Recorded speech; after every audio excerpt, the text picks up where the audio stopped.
भारतीय सेना ने लद्दाख के चुमार डेमचोक इलाके के चीन के एक सैनिक को वहां पकड़ा। सूत्रों ने न्यूज एजेंसी को बताया कि वो गलती से भारतीय सीमा में दाखिल हो गया। इस सैनिक को तय प्रोटोकॉल के तहत चीन की आर्मी को वापस सौंपा जाएगा। लगातार तनाव के बीच भारतीय सेना ने सर्दियों में लद्दाख के ऊंचाई वाले इलाकों में डटे रहने की तैयारी कर ली है। भारत ने ऊंचाई वाले इलाकों के लिए वॉरफेयर किट और विंटर क्लोथ अमेरिका से खरीदे हैं। मध्य प्रदेश में नेता अपनी चुनावी सभा में मर्यादा भूलते नजर आ रहे हैं। कांग्रेस नेता और मध्य प्रदेश के पूर्व मुख्यमंत्री कमलनाथ ने बीजेपी नेता इमरती देवी को लेकर आपत्तिजनक टिप्पणी की, जिसको लेकर बीजेपी हमलावर हो चुकी है। सीएम शिवराज सिंह चौहान ने कहा कि अभद्र टिप्पणी करना कांग्रेस की मानसिकता हो चुकी है। बता दें कि इमरती देवी बीजेपी की दलित महिला नेता हैं और ग्वालियर के डबरा से विधानसभा के उपचुनाव में बीजेपी की उम्मीदवार हैं। इमरती देवी को लेकर की गई कमलनाथ की टिप्पणी पर बीजेपी ने चुनाव आयोग में शिकायत दर्ज कराई है। बीजेपी की मांग है कि कमलनाथ के उपचुनाव प्रचार पर प्रतिबंध लगाया जाए।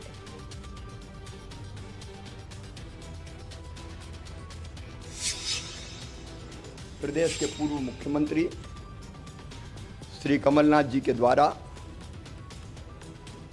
मेरी सरकार की मंत्री श्रीमती इमरती देवी जी के प्रति अभद्र टिप्पणी की गई थी। और तकलीफ की बात यह है कि इस टिप्पणी पर उन्हें कोई अफसोस नहीं है। मन से मैं व्यथित और दुखी हूं। वो प्रायश्चित करें ना करें, लेकिन मैं प्रायश्चित करूंगा और 2 घंटे मौन व्रत रखूंगा। बिहार में चुनावी घमासान जारी है। एलजेपी के अध्यक्ष चिराग पासवान ने एक बार फिर नीतीश कुमार पर हमला बोला है। चिराग ने नीतीश कुमार से 5 साल का हिसाब मांगा है। चिराग का कहना है कि बीते 5 साल में नीतीश कुमार की कोई उपलब्धि नहीं है। साथ ही चिराग ने यह भी कहा कि इस बार नीतीश की सरकार बनना मुश्किल है। बिहार के चुनावी संग्राम में पारा 7वें आसमान पर है। एनडीए और महागठबंधन के बीच बयानबाजी लगातार जारी है। बिहार चुनाव में किसानों को लुभाने के लिए एनडीए ने बड़ा वादा किया है। बीजेपी नेता सुशील मोदी ने कहा है कि गांवों में सस्ती दर पर 24 घंटे बिजली देंगे, जिस पर आरजेडी नेता तेजस्वी यादव ने पलटवार किया। उसका खर्च आता है, लेकिन हम किसानों से केवल 65 पैसा प्रति यूनिट हम वसूलने का काम करेंगे।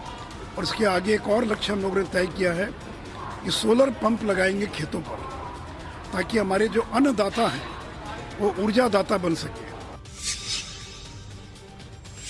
जम्मू कश्मीर के पूर्व मुख्यमंत्री फारूक अब्दुल्ला से ईडी दफ्तर में पूछताछ हुई। उनसे जम्मू कश्मीर क्रिकेट एसोसिएशन के अध्यक्ष रहते फंड की हेराफेरी करने के बारे में सवाल किए गए। इस बारे में पहले ही फारूक को समन जारी किया गया था।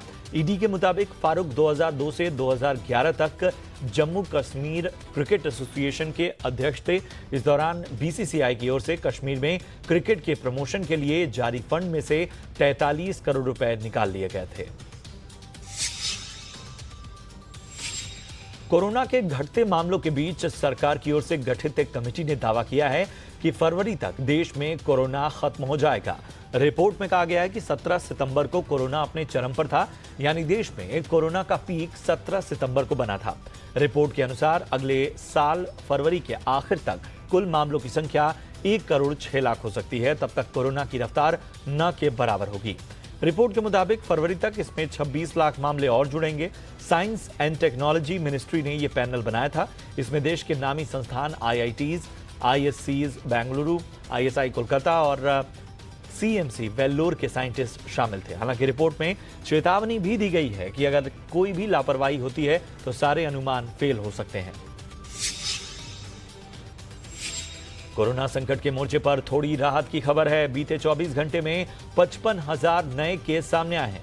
वहीं 66,000 से ज्यादा मरीज ठीक हुए हैं। 24 घंटे में वायरस से मरने वालों की संख्या में कमी आई है। 21 जुलाई यानी करीब 3 महीने बाद मरने वालों की संख्या 600 के नीचे रही। वहीं रिकवरी रेट 88% से ज्यादा हो चुका है। फिलहाल देश में कोरोना का कुल आंकड़ा 77 लाख के पार पहुंच चुका है। 66 लाख से ज्यादा लोग ठीक भी हो चुके हैं। देश में फिलहाल कोरोना के एक्टिव मरीज 7,72,000 के पार हैं, जिनका इलाज जारी है। देश में कोरोना महामारी के बीच आज से उत्तर प्रदेश, पंजाब और सिक्किम जैसे राज्यों में स्कूल खुले।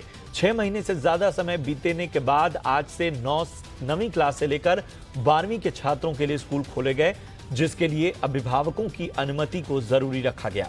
स्कूलों के लिए जारी गाइडलाइंस के मुताबिक एक क्लास में 50% बच्चे ही बैठेंगे। दूसरे दिन बाकी के बच्चों की पढ़ाई होगी।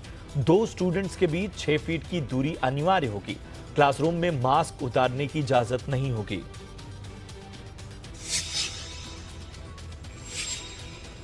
कोरोना काल में 7 महीने बाद आज से मुंबई में मेट्रो रेल सेवा फिर से बहाल हो गई। घाटकोपर से वर्सोवा के बीच चलने वाली मेट्रो सुबह 8:30 बजे से रात 8:30 बजे तक चलाई जाएगी। पीक आवर में यात्रियों के लिए हर 6.5 मिनट पर यह ट्रेन चलेगी और नॉन पीक आवर्स में 8 मिनट के गैप में मेट्रो चलाई जाएगी। यात्रा के दौरान यात्रियों को इन निर्देशों का पालन करना होगा। एसओपीज का पालन न करने पर जुर्माना लगाया जाएगा। अभी सर्दी ने दस्तक भी नहीं दी है कि दिल्ली की आबोहवा ने लोगों का दम घोंटना शुरू कर दिया है। स्काईमेट के मुताबिक सर्दी बढ़ने और पराली के ज्यादा जलने से हालात के और खराब होने की आशंका है। मीडिया रिपोर्ट्स के मुताबिक पंजाब और हरियाणा में पराली जलने के मामले बढ़ रहे हैं और इसका असर दिल्ली पर दिखाई दे रहा है। इसके बाद दिल्ली का AQI 375 तक जा पहुंचा।